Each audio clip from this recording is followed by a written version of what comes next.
नमस्ते, अभिवादन आपका इनोसेंट इन्वेस्टर के इस नए वीडियो में आपके लिए डिस्क्लेमर। दो स्टॉक्स की बात करेंगे जो मिल रहे हैं मार्च लोज के आसपास। क्यों मिल रहे हैं उसका कारण आपको डिकोड कराएंगे और आपके सामने बातों को रखने की कोशिश करेंगे। क्या उन स्टॉक्स में हमको बाइंग अपॉर्चुनिटी ढूंढनी चाहिए ये भी आपको बताएंगे, और क्यों स्टॉक से दूर रहना चाहिए, क्यों नहीं दूर रहना चाहिए वो भी एक्सप्लेन करेंगे। दो बोनस स्टॉक्स भी आपको पता चलेंगे।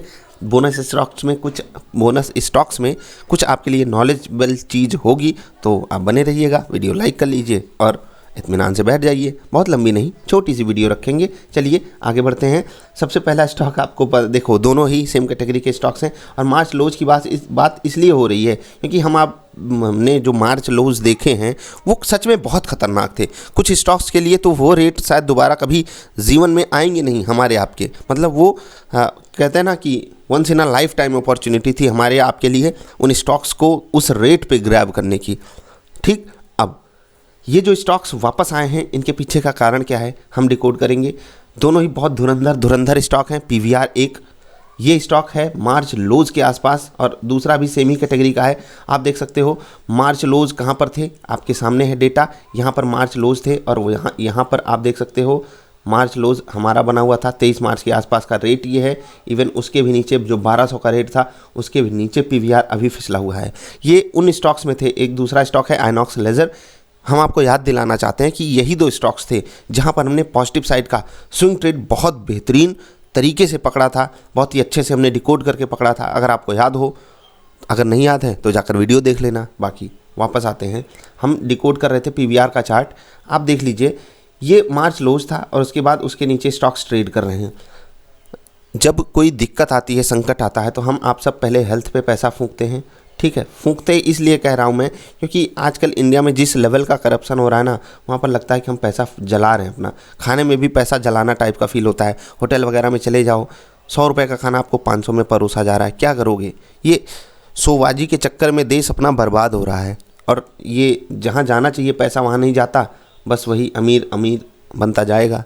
तकलीफ़ यही है इंडिया की। खैर, वापस आते हैं अपने मुद्दे पर। मुद्दा ये कि क्यों गिरावट आ रही है पहले तो समझते हैं।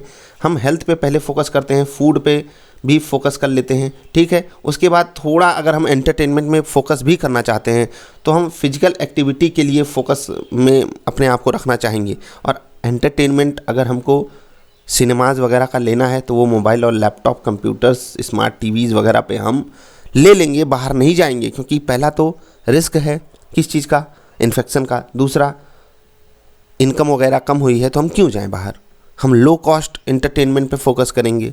इसी कारण ये जो स्टॉक्स है, चाहे वो पीवीआर हो गए, चाहे वो आइनॉक्स लेजर हो गए, ये गिरावट के शिकार हैं। ठीक, क्या यहाँ पर बाइंग अपॉर्चुनिटी आपको ग्रैब करने की कोशिश करनी चाहिए? मैं फिर से वही कहूँगा, मार्च लोज के आसपास तो मिल रहे हैं। अगर आपको याद हो तो यही रेट 2017 का है, यानी कि 17 से 3.5 साल बीत चुके हैं। 2017 के बाद 3.5 साल बीत चुके हैं और फिर से वही रेट आपको मिल रहा है पीवीआर जैसे धुरंधर स्टॉक में। तो ये है स्टॉक मार्केट का रिस्क, ये है आपके सामने रियलिटी कि चीज़ें कैसे बदल जाती हैं। आइनॉक्स लेजर में तो आप शायद और मतलब होता है ना, दंग रह जाओ चीज़ों को देखकर। ये डेटा आपके लिए तो और ख़तरनाक बन के आएगा। आप देखिए अभी जो रेट चल रहा है 2015 का रेट है, देख रहे हैं, अगस्त 2015 का रेट है कितना, 270-75, और अभी वहीं पर क्लोजिंग दिया है। तो आइनॉक्स लेजर आपको 5-6-5.5 साल पुराने रेट पे मिल रहा है। और ऐसा नहीं कि स्टॉक बुरा है, ऐसा नहीं कंपनी बुरी है, सिचुएशन इनके फेवर में नहीं है। तो क्या यहाँ पर बाइंग अपॉर्चुनिटी हमको ग्रैब करने की कोशिश करनी चाहिए? देखो, अगर आप बहुत लंबा टाइम देना चाहते हो, 3 क्वार्टर से ज़्यादा, तो यहाँ पर आप बाइंग इनिशिएट करना चालू कर सकते हो इन दोनों ही स्टॉक्स में। क्यों? क्योंकि ये प्राइस करेक्शन अब भले यहाँ पर रुक जाए लेकिन टाइम करेक्शन नहीं रुकने वाला। फ्रेश लॉकडाउन लग रहा है, चीज़ें अंडर कंट्रोल अभी नहीं है। कोविड ऑल टाइम हाइस पे चल रहा है, ऑल टाइम हाइस पे कोविड ट्रेड कर रहा है। तो आप खुद सोच कर देखिए, सिचुएशन अंडर कंट्रोल तो है नहीं, तो ये स्टॉक्स कैसे चलेंगे आप खुद बता दीजिए। अगर आपके पास है तो क्या यहाँ पर एवरेज करने का रेट है? देखो, मार्च लोज को हम एक बार के लिए बेस्ट पैरामीटर मान सकते हैं कि यहाँ पर हम एवरेज कर सकते हैं।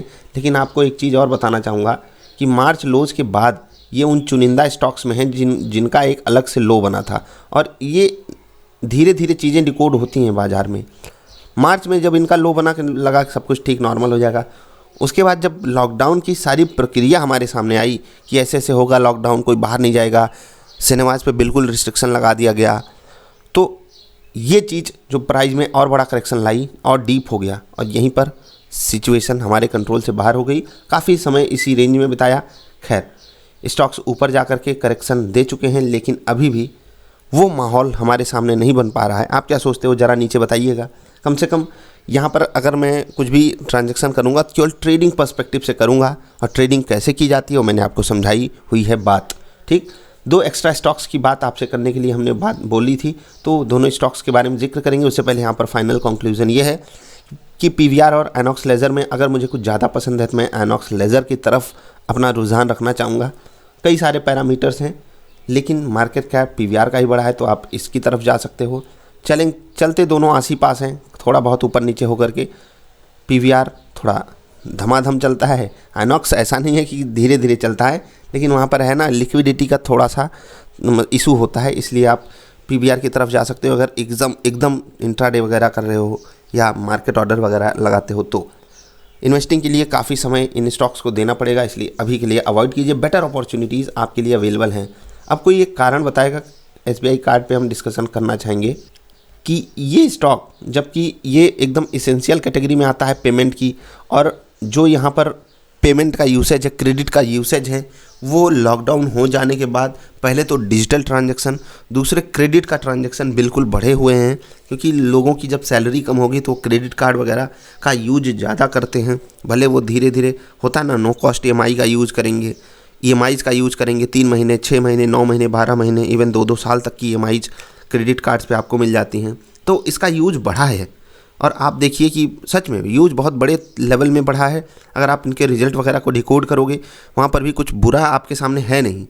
एनपीएज वगैरह का खतरा सभी स्टॉक्स के साथ है जो फाइनेंस से जुड़े हैं, लेकिन एसबीआई कार्ड उन मतलब सेफेस्ट स्टॉक्स में आता है, टॉप 5 सेफेस्ट स्टॉक में आता है, जो एनपीए को अच्छे से हैंडल कर सकता है और आराम से कर भी लेगा। एक गलतफहमी बिल्कुल मत पालिएगा कि एसबीआई कार्ड एक सरकारी कंपनी है, शुद्ध प्राइवेट कंपनी है, याद रखिएगा। और ये बिल्कुल प्राइवेट कंपनी की तरह ही ट्रांजैक्शंस वगैरह इनिशिएट करते हैं अपने, तो यहाँ पर कोई आपको घबराने की ज़रूरत है नहीं। गिरावट क्यों आई? गिरावट आई, जो न्यूज इसमें आने वाली थी इस दिन, याद है ये दिन 17 मार्च की डेट, इस दिन जो न्यूज़ आने वाली थी उससे पहले की ये गिरावट आ गई। हम आप सब इसको डिकोड ही नहीं कर सकते थे। इस गिरावट के बाद भी मैंने आपसे बोला कि इसको बेचना मत, इवन नीचे जब आया मैंने आपको ख़रीदने के लिए भी बोला था। क्या यहाँ पर ट्रेंड रिवर्सल के पूरे चांसेस हैं? जी हाँ हैं, लेकिन कब? जब बाज़ार पॉजिटिव होगी तब। अगर नहीं हुई तो आपको वही पुरानी बातें, एसबीआई कार्ड की वीडियो जाकर देखिएगा आराम से। 800 तक तो यहाँ पर पूरा का पूरा रूम बचा है, पूरा 150 रुपये का रूम है। अगर बाज़ार 10% भी यहाँ से गिरने का मतलब मन बनाती है तो ये आपको 800 पे आराम से मिलने वाला है। लेकिन बाज़ार क्या इतना गिरेगी? अगर गिरेगी तो आपको मिलेगा। ट्रेड करना है तो करते रहिए, इन्वेस्टिंग करना है तो यहाँ पर फर्स्ट लॉट होना चाहिए आपका इन्वेस्टमेंट के थ्रू, क्योंकि ये लेवल कुछ बुरा है नहीं जहाँ पर अभी ये ट्रेड कर रहा है। 9.15, 9.20, 9.25 का लेवल, 9.60 पे मत खरीद लीजिएगा मेरे कहने पे। अब जाते जाते एक और स्टॉक की बात करेंगे, सारेगामा। अब सारेगामा पधनीसा, पता ही है कि मैंने क्या बोला। जो नए बच्चे होंगे 18-19 साल के सोच रहे होंगे ये क्या बोल दिया सर ने। आप चेक कीजिए ये होता क्या है, सारेगामा पधनीसा, यही होता है ना। हाँ खैर, सारेगामा एक स्टॉक है। अब मैं आपको कुछ बताना चाहता हूँ यहाँ पर, बहुत ध्यान से सुनिएगा मेरी बात को। जब मैंने आपके लिए वैलेंटाइन पोर्टफोलियो क्रिएट किया था, ठीक, वहाँ पर इस स्टॉक का भी सिलेक्शन हुआ था, लेकिन हमने आपको क्यों नहीं दिया? मार्केट कैप के कारण, केवल और केवल मार्केट कैप के कारण इसको हमने अवॉइड कर दिया। अदरवाइज हम बहुत बड़े रिटर्न पे आज बैठे होते। और एक चीज़ मैं फिर से बताना चाहूँगा, ये उसमें मत रहिएगा गलतफहमी में कि जो हमने स्टॉक्स आपको वैलेंटाइन पोर्टफोलियो में दिए वो चले नहीं, उनमें से भी बहुत बेहतरीन चले हैं।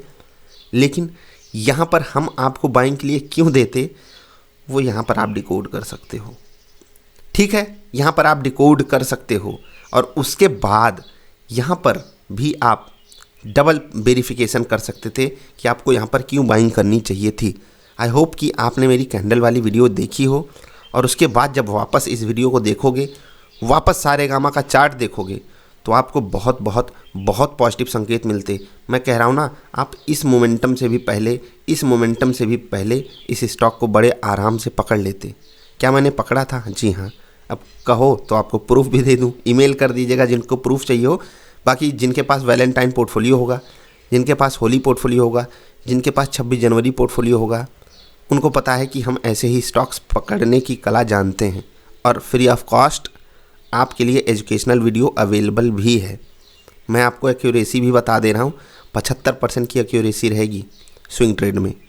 इससे अच्छा और कुछ चाहिए? और ऐसा नहीं कि जो बाकी 25% हैं वो मर जाएंगे, मतलब एकदम जितना स्टॉक्स हमारे भाग रहे हैं उतना वो गिर जाएंगे, नहीं, वो फ्लैट रहेंगे या थोड़ा मोड़ा नेगेटिव रहेंगे, या गिरेंगे भी तो हमारी अंडर कंट्रोल में रहेंगे। समझ रहे हैं ना? ये बहुत बड़ी चीज़ होती है। और एक चीज़ तो मैं आपसे वादा कर सकता हूँ कि इस विधि से अगर आपने स्टॉक का सिलेक्शन किया और आप लॉन्ग रन में इसको यूज करते गए तो 99% म्यूचुअल फंड वालों से आप आगे रहोगे। एकदम बेसिक चीज़ें हैं, कुछ हवा रॉकेट साइंस नहीं बताई है, बस वीडियो थोड़ी सी लंबी है, तकलीफ़ आपकी उसी से बढ़ जाती है। आपको चमत्कारी टिकट वीडियो देखनी है, टिकटॉक, हाँ टिकटॉक, आजकल तो पता नहीं कौन कौन से ऐप आ गए हैं, टिकटॉक ही भल था। हाँ भाई, मतलब कुछ भी चल रहा है, शॉर्ट्स के चक्कर में सब ख़त्म, कहानी ज़िंदगी हो गई। तो आपसे मैं क्या कहना चाहता हूँ, क्या सारे गामा हम पकड़ सकते थे? बिल्कुल पकड़ सकते थे। क्या हमने पकड़ा? जी हाँ पकड़ा। प्रूफ चाहिए हो तो ईमेल कर देना, और खैर प्रूफ मत मांगना, दिल से बुरा लगता है। आप समझ सकते हो क्यों बुरा लगेगा, क्योंकि मैंने आपको ढेर सारे ऐसे स्टॉक्स सामने लाकर रखे भी हैं जो चले हैं। खैर आप अपना डिसीजन खुद से लीजिए, वीडियोस देखिए, लर्निंग कीजिए। वीकेंड है, एंजॉय कीजिए वीकेंड, लेकिन लर्निंग के साथ एंजॉय कीजिए। देखिएगा ज़रूर कि हम यहाँ पर क्या डिकोड कर रहे थे। इस गिरावट में हमको क्या ऐसी चीज़ मिल गई जो हमको मतलब डबल सियोरिटी दे देती कि नहीं अब तो ये स्टॉक हमको ख़रीदना ही चाहिए। और सारे गामा भी उसी कैटेगरी का है, लगभग उसी कैटेगरी का है जिस कैटेगरी के पीवीआर और आइनॉक्स है। तो फिर ये क्यों नहीं गिरा, ये भी तो डिकोड करने का मुद्दा है। जी हाँ, डिकोड कीजिएगा। हम मिलेंगे फिर से, ऐसे ही ढेर सारे स्टॉक्स आपके लिए लाते रहेंगे जो कुछ कमाल का कर रहे हैं, जिनमें कुछ कमाल का हो रहा है, जिनमें कुछ कमाल का हो सकता है। तो बने रहिएगा हमारे साथ। हम मिलेंगे आपसे फिर अगली वीडियोज़ में। तब तक के लिए वीडियो लाइक कर लीजिए, चैनल सब्सक्राइब कर लीजिए। नमस्कार।